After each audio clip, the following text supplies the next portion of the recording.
Jimmy Butler llega a los Warriors, Mark Williams es el nuevo pívot de Los Ángeles Lakers, Kyle Kuzma termina en Milwaukee y Brandon Ingram en Toronto. En fin, que 24 horas dan para mucho en el cierre del mercado de traspasos de la NBA.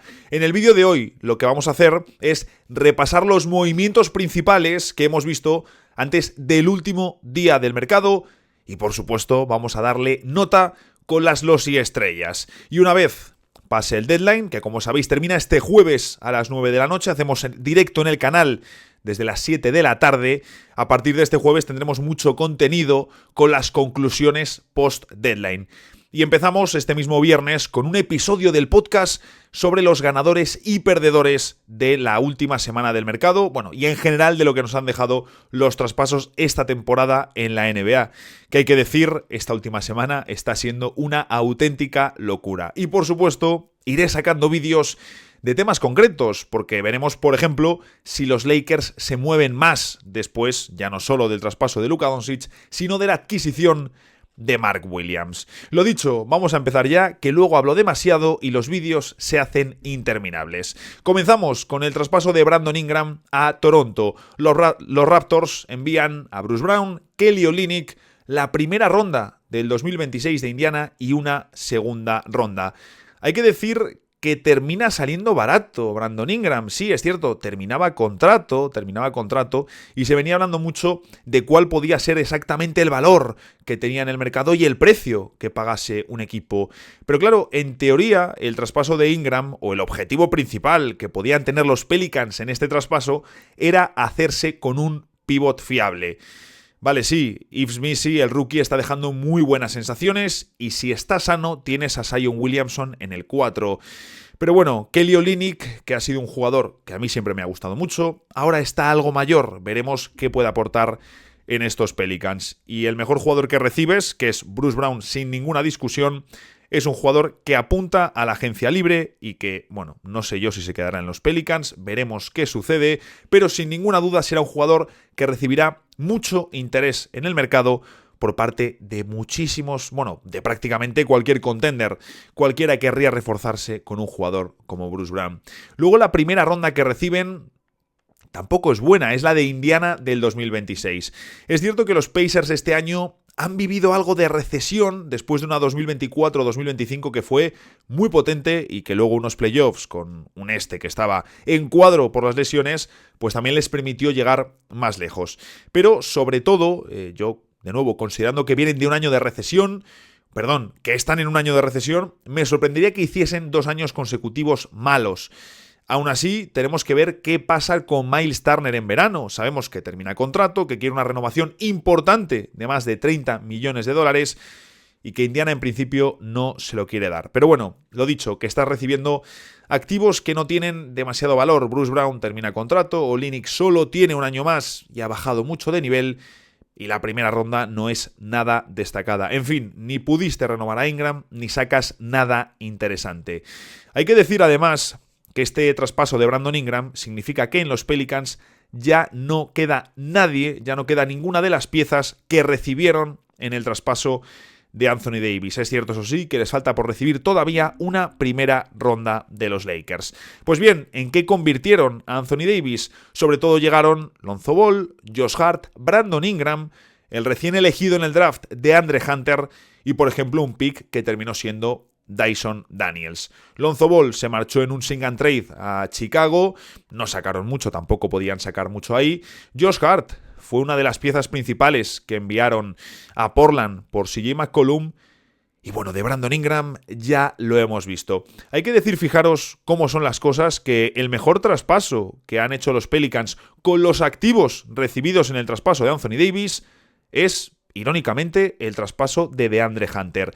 En aquel momento recibieron como pieza principal al también recién elegido en el draft Jackson Hayes, que ha sido una decepción enorme para el pick en el que fue elegido. Luego Nickeil Alexander-Walker, un jugador muy utilizable, muy útil, pero que su mejor baloncesto no lo ha hecho en Nueva Orleans, sino en Minnesota, aunque nos dejó ya algún destello con los Pelicans. Pero lo más destacado de ese movimiento es que les permitió a los Pelicans la elección del draft, que terminó siendo Herb Jones. En fin, que si miramos por encima, los Pelicans han convertido a Anthony Davis con otras piezas por el medio y gastando otros activos, por supuesto, en DeJounte Murray, CJ McCollum y Herb Jones. Ahora mismo los Pelicans atraviesan un momento raro para el proyecto, han perdido a un Ingram que allí ya no pintaba nada, quieren confiar en Zion Williamson y a ver un poquito qué te ofrece Yves Missi en el puesto de pivot. Pero lo dicho, momento raro ahora para los Pelicans. Por un lado tienes a Zion, a Missi, a gente joven, por otro lado a CJ McCollum, DeJounte Murray, no sé, un poco raro. Y luego Toronto, que recibe a Brandon Ingram, es cierto que se venía relacionando ya el nombre del equipo canadiense con Ingram en las últimas semanas, decían que podían aparecer en la escena y finalmente lo han hecho. Hay que decir que podrán utilizar un quinteto con Immanuel Quickley, Grady Dick, RJ Barrett, Brandon Ingram y Scottie Barnes, además por supuesto de contar con el pívot veterano Jacob Poeltl. Pero ese quinteto me parece muy interesante para concentrar, digamos, a tus mejores jugadores.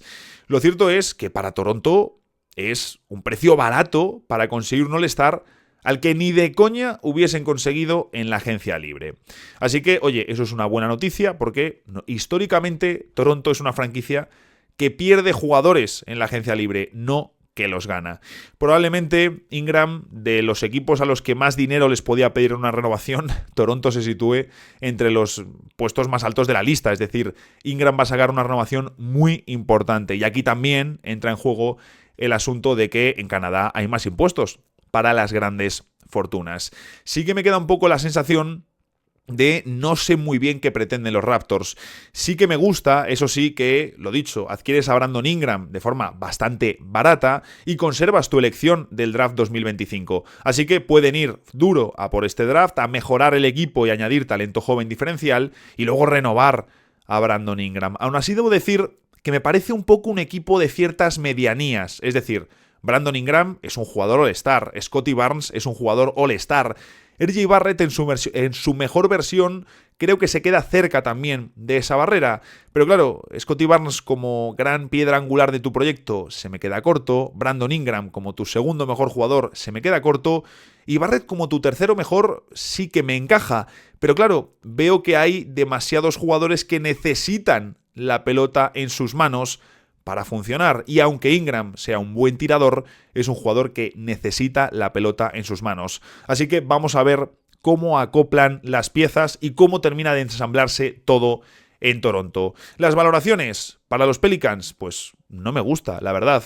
Sí, es cierto, Ingram termina contrato, pero lo dicho, sale muy barato, y es posible que Bruce Brown se marche en el mercado, lo que les haría quedar todavía peor, que Olynyk ofrezca un rendimiento muy pobre y que esa primera ronda pues termine siendo algo muy sin más. Así que les doy un losilla. Para Toronto lo cierto es que me gusta por precio y por oportunidad, y aunque les quede un equipo un poco raro, oye, hay que aplaudir su valentía, y si aciertan en el draft y en el mercado, creo que deberíamos ver, o tendríamos que ver, a unos Raptors más competitivos el año que viene. Así que les doy 4 losillas. El siguiente asunto que quiero tocar es la renovación de Lonzo Ball. Sí, no es un traspaso como tal, pero Lonzo estaba metido en muchos rumores de traspaso. Terminaba su contrato después de 2 años prácticamente en blanco por culpa de las lesiones y finalmente termina renovando por 2 temporadas y $20 millones. $10 millones por temporada para Lonzo Ball. Si tiene salud, que es como siempre el gran condicionante con él, es un fantástico contrato. Y ojo, porque todavía puede salir traspasado. Se trata sin ninguna duda de un jugador muy útil para contenders, para equipos de playoffs. Puede jugar para ellos sin ningún problema alrededor de 20 minutos por partido. Y de hecho este año con los Bulls creo que está ofreciendo buenas sensaciones, buen rendimiento en esos 21 minutos que juega de media por partido. Y que además les puede ser útil para la reconstrucción, para esta reconstrucción que enfrentan los Bulls. De todos modos, el principal problema que veo de cara a un traspaso es que sí, su nuevo contrato de 10 millones por temporada está muy bien. Muchos equipos querrían tener a Lonzo por ese precio y seguro que más de un equipo de playoffs no le ha molado ver la noticia, no le ha gustado ver que Lonzo renueva porque probablemente le tenían en su lista de objetivos para este próximo verano. También tenemos entendido, por lo que está saliendo, aunque ya ponte tú a fiarte de algo, que Chicago apunta a quedarse a Nikola Vucevic. Así que, bueno, de momento todo parece que en los Bulls apuestan por quedarse con veteranos que tienen buena reputación en la liga para rodear a sus jóvenes.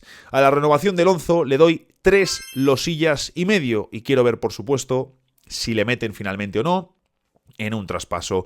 El siguiente movimiento es el de Jonas Valanciunas, uno de los pivots que más ha sonado para salir en este mercado y que finalmente no aterriza en Los Ángeles Lakers, pero sí aterriza en otro equipo de California, como es Sacramento Kings, en esta ocasión para ser el suplente de Sabonis, de Domantas Sabonis en Sacramento Kings. Debo decir que ya esto es bien. Cuando solo tenías a Trey Lyles como interior y tu opción en muchas ocasiones para suplente de Sabonis era Alex Len, hacerte con Jonas Valanciunas, por mucho que esté pasado y mayor, es una buena noticia. ¿Y qué envían los Kings? Al joven francés Sidi Sissoko. Veremos cuánto dura en la NBA, si le dan oportunidades, si tiene minutos, no tengo ni idea de lo que va a pasar con él, y 2 segundas rondas. Hay que decir que son 2 segundas rondas con buen valor. Se trata de la de Denver de 2028 y la de Sacramento Kings de 2029. Así que finalmente para los Wizards, oye, pues es un buen traspaso. Te llevas un joven y luego además 2 buenas segundas rondas. Así que les doy 4 losillas. Y para los Kings, nada mal. Como digo, Valanciunas está ya algo mayor y no sé cómo encaja en un equipo al que le gusta tener ritmo. Pero era necesario añadir un suplente para Sabonis, así que 3 losillas. Y ahora vamos con uno de los traspasos, por supuesto, más sonados del último día o de las últimas horas previas al último día del mercado de traspasos, como es la adquisición de Mark Williams por Los Ángeles Lakers. Y hay que decir que aquí, de nuevo, al igual que con el traspaso de Luka Doncic, no fue Lakers quien inició las conversaciones, sino que fue Charlotte quien llamó a Los Ángeles diciendo, oye, nos interesa Dalton Knecht y estaríamos dispuestos a poner a Mark Williams sobre la mesa. Sabemos que los Lakers necesitaban sí o sí un pívot y de esta manera completan o tapan la mayor carencia que tenían en su plantilla y envían a Dalton Knecht, a Cam Reddish, que había perdido completamente su puesto en la rotación, la primera ronda desprotegida de 2031 y el derecho de intercambiar la primera ronda de 2030. Es decir, a priori bastantes activos y a mucho fan de los Lakers le dolerá entregar a Knecht, que lo cierto es que había sido una de las irrupciones este año entre los rookies. Aún así, lo que me parece más llamativo de este traspaso es que estás dando los activos sobrantes del traspaso de Luka Doncic. Y por si alguno dice, oye, ¿a qué te refieres exactamente? Me refiero a que de forma inicial, en el primer acuerdo que tenían Lakers y Mavericks, más o menos ya cerrado sobre el traspaso de Luka Doncic, en ese traspaso también entraba Dalton Knecht y la primera ronda de 2031. Y por diferentes razones que no terminamos de saber cuáles son, finalmente ni Knecht ni la primera ronda del 31 entraron. Y con esos activos que sobraron del traspaso de Luka Doncic, los Lakers se han hecho con un pívot que viene a tapar la mayor carencia que se había quedado en la plantilla. También ha salido que precisamente Luka Doncic tuvo una conversación con Rob Pelinka nada más llegar a Los Ángeles sobre lo que él necesitaba en la plantilla, sobre lo que él quería. Y hablaron claramente de añadir una amenaza en el puesto de pívot que sirviese para jugar por encima del aro. Es decir, un perfil a lo Derek Lively, Daniel Gafford. Y de hecho, Luka le señaló a Pelinka cómo las llegadas de estos dos pivots abrieron todo para él en la ofensiva de Dallas.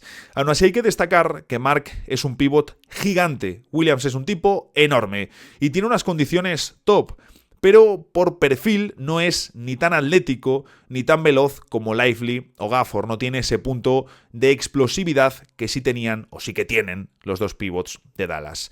Aún así, por edad, contrato y perfil, es un jugador que encaja de forma top, sobre todo porque además, por edad, le vas a poder acompañar y la idea sería renovarle y mantenerle en el equipo junto a Luka Doncic.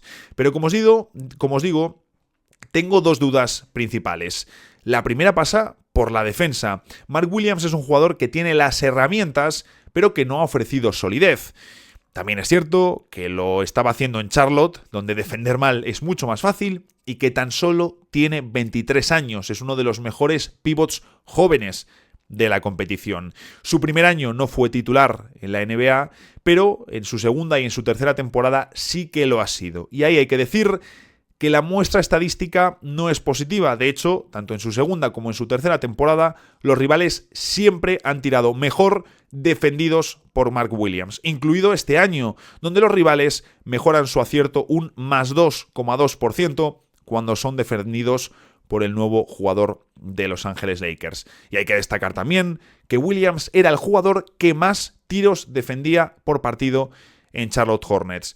Es cierto que allí el sistema defensivo es uno de los más pobres de toda la competición, pero claro, tenemos que comprobar cómo va a funcionar fuera de este ecosistema. Por cierto, tan solo LaMelo Ball y Josh Green tienen un peor dato defensivo en los Charlotte Hornets este año.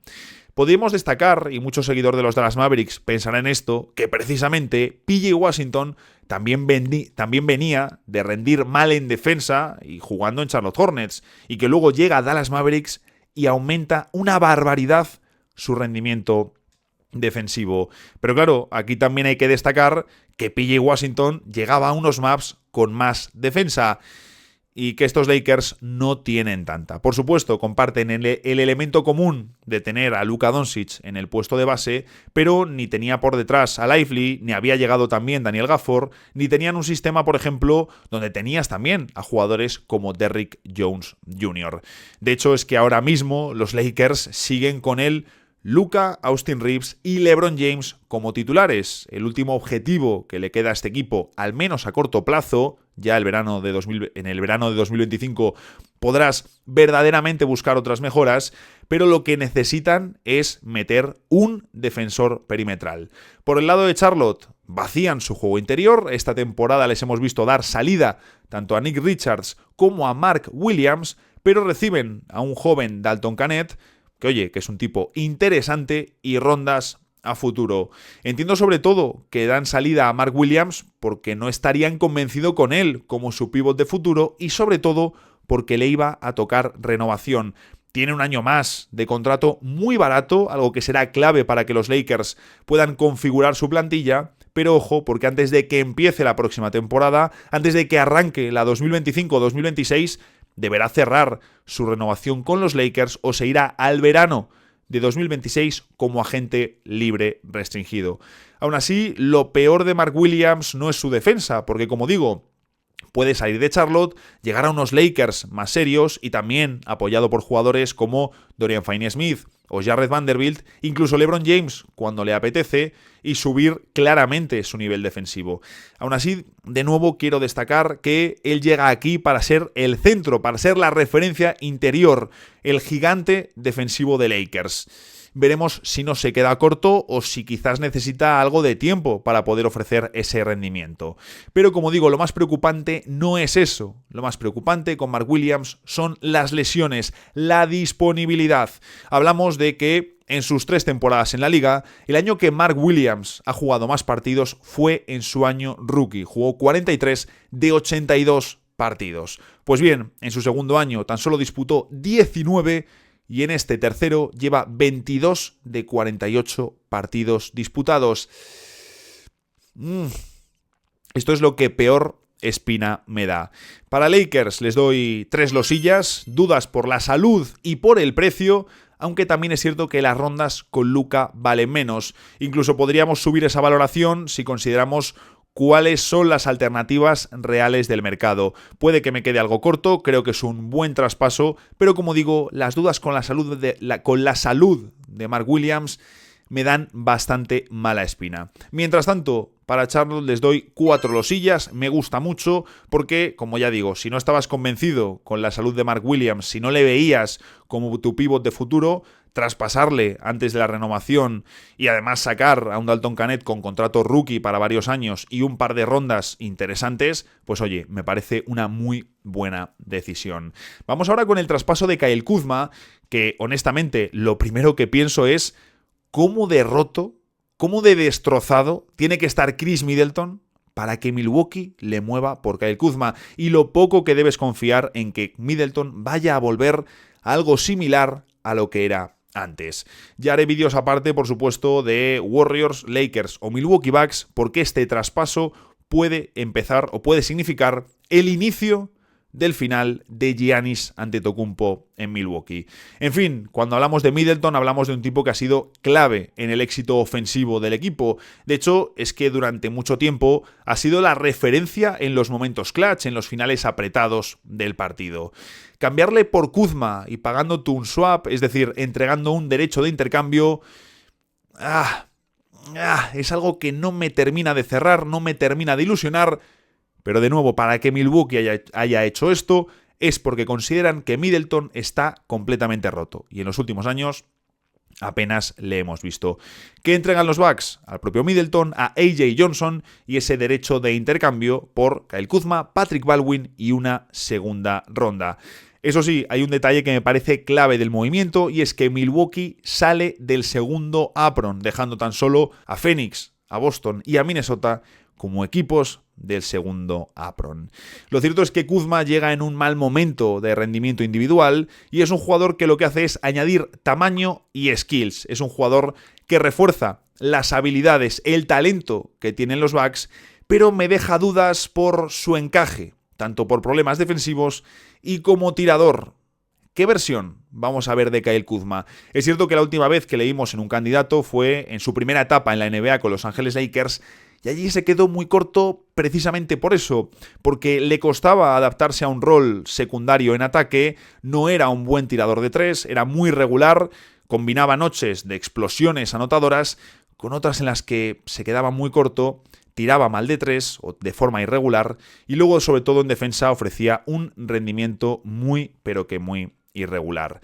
Lo dicho, quiero ver qué versión de Kyle Kuzma vamos a ver en estos Milwaukee Bucks. Les va a poder dar más tamaño, incluso quizás vamos a poder ver momentos de Giannis en el 5 y Kuzma en el 4, Kuzma en el 3 y luego Portis y Giannis Antetokounmpo juntos. En fin, creo que les da o les abre más cartas en la versatilidad de poder plantar diferentes quintetos y sí, me gusta que les dé tamaño, porque estos Bucks en ocasiones se me quedaban pequeños fuera de la fuerza que les dan los Giannis, López y Portis.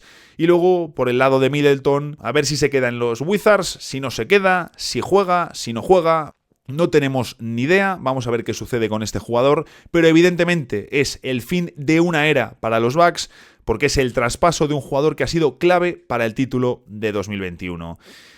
Para los Wizards debo decir que no me fascina el movimiento. Es cierto que Kuzma nunca me ha gustado mucho, lo sabéis de sobra, no soy fan de este jugador, pero me pregunto si no han tenido traspasos mejores disponibles que este, si llevarse a Middleton y ese derecho de intercambio es lo mejor que tenían por Kuzma. En fin, no me fascina, así que 2 losillas y medio. Para los Bucks, lo cierto es que tampoco me agrada, pero oye, querían mover a Middleton y Kuzma tiene un buen contrato, así que les doy 3 losillas. Y para terminar, vamos con el traspaso de Jimmy Butler a los Golden State Warriors. Desde San Francisco traspasan a Andrew Wiggins, a Dennis Schroeder, a Kyle Anderson, Lindy Waters y una primera ronda por Jimmy Butler. La mayor pérdida del traspaso, sin ninguna duda, es Andrew Wiggins. Luego Dennis Schroeder es una pieza prescindible. Es cierto que llegó hace poco, pero no ha estado jugando bien.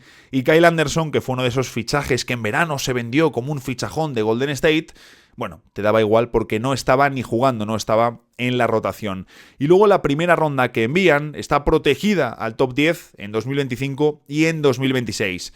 Y luego ya desprotegida para el año 2027. Pero hombre, lo cierto es que debería llegar en el 25 o en el 26. Aunque vamos a ver porque los Warriors todavía tienen que confirmar su presencia en los playoffs. Lo cierto es que Jimmy Butler quería jugar en Phoenix, pero los Suns no han encontrado un destino para Bradley Beal y después de esa locura que duró una serie de horas, de que incluso se planteaban dar salida a Kevin Durant para recibir a Jimmy Butler y activos de los Warriors, en fin, todo eso se ha paralizado, pero por lo que cuentan diferentes insiders, estuvo bastante cerca de darse.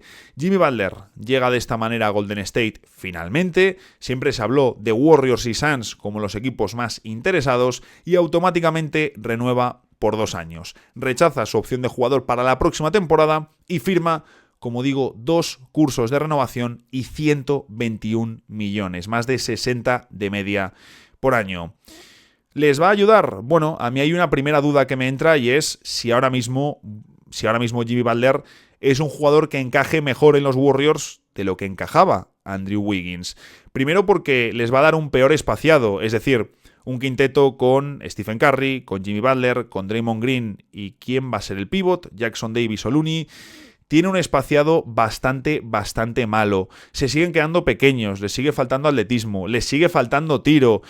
No lo sé. Y luego además está el punto de que Jimmy Butler no juega a nivel top en temporada regular. De hecho, es que su nivel de temporada regular está bastante por debajo. Es un jugador que suele estar bastante poco disponible, que no lanza bien de 3. Lo que les da es liderazgo, les da un jugador para manejar la pelota y les da mucho carisma en el equipo.